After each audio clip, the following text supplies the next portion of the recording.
Sa mga nagsasabi dyan na hindi ako marunong maghayabusa, so papakitaan ko kayo mga gaw kung paano mga wanit dito. Kita nyo naman yung mga gaw, nawala sa mapa yung carry. Tas dito mga gaw, oh, rubikta na tayo dyan, post na natin yan.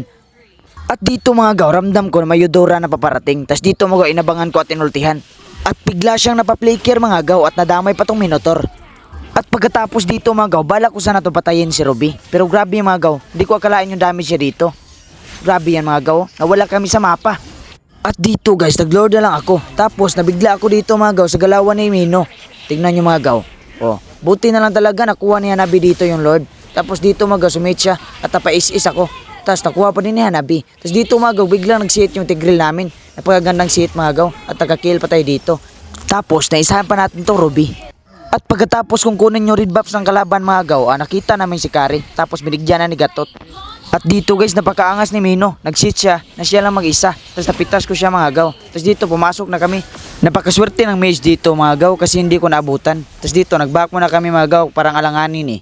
At dito guys, hintayin muna natin na pumasok tong Gatot.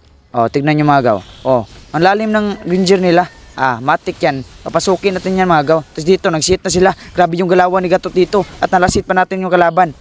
At ganito lang pala gamitin sa Hayabusa mga gaw, kay SK Estrada ba? Oh yeah, at dito mga gaw, hindi na kami nagpaligoy-ligoy pa.